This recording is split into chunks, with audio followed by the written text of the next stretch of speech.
This MTV podcast is brought to you by Clean and Clear.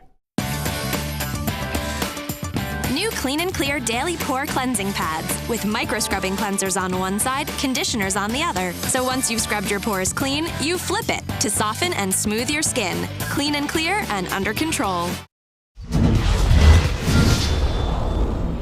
Nas.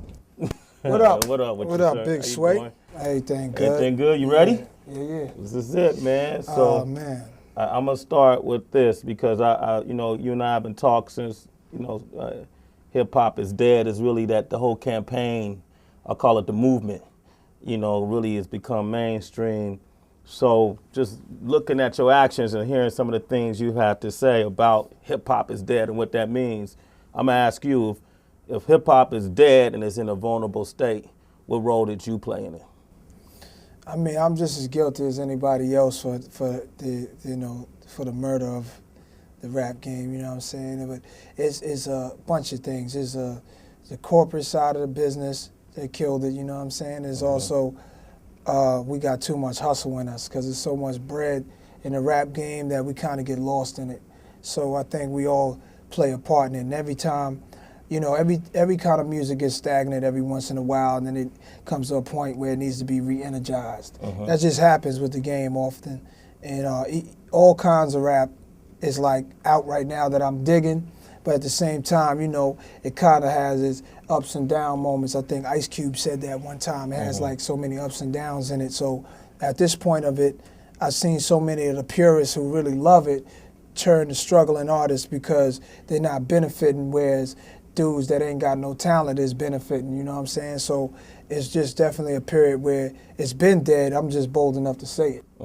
So is this kind of, because listening to you speak now, it kind of takes me back to a couple of years ago when you basically just went off or spazzed out on Power 105 here in New York City. Is this like a more organized thought process, an extension of what you were trying to say back then when you said that, radio was effed up? That was that time when, Nas was going Nas. Okay. But Nas is going Nas again on a different level with an album, you know what I'm saying? So this is like, this is different from that. This is way different from that.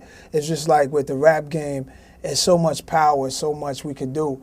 But, I think the dissing got out of control, and, it's going to have dissing, you're going to have battling, but it just got to a point where it was just getting real crazy. You know what I'm saying? It's like, it was just came to a point where nothing was exciting no more. So that's basically what I'm talking about. If I play devil's advocate, though, you would argue that the dissing kind of, when you and Jay went at it, that kind of put a new kick in the game. Even when 50 was going at it with Ja and everybody started going, the dissing kind of served as, it kind of sparked a lot of interest. Absolutely. And truth be told, from the days of Pac to Jay to 50, you've always had that kind of spark in your career and you've always responded. On this album, is there any response to the recent disses that you've gotten from artists like 50 or Cam and Jim Jones and these guys? Are you gonna body a crew on this album? Nah. See, the stuff that I do say some things I'm struggling with. I'm trying to uplift the unity. So if I feed into it, we know what that is. When I battled, that was one of the biggest, if not the biggest battle in rap music. So we know it gave them a whole platform to stand on. So they're standing on a platform I built. And in some of the disses, they're saying, some of the stuff that I said. If you listen to Cam's thing, it was just pieces of ether put together. So they're standing on a platform that I helped build. And so you have to make a certain amount of albums yet to be on in the ring with me. You have to have survived a lot. You know what I mean? You can't be an album or two albums, or you went platinum one time and you may have performed in front of 6,000 people twice in your life. You can't do that. That's not about. You gotta be, to get in the ring with me, you gotta be somebody in my weight class. You can't be, you can't fight like that. So that's not really a battle. But there is spankings that I could do. You know what I'm saying? Like lyrical, verbal assaults that I could do on some of you clowns out there. But Honestly, the take on this album is like really more of a unity thing. You know what I'm saying? Okay. So I can't really know.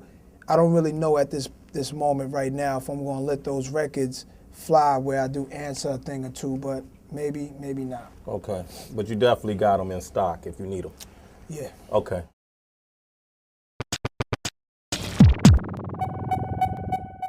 For more information about MTV Podcasts, visit podcast.mtv.com.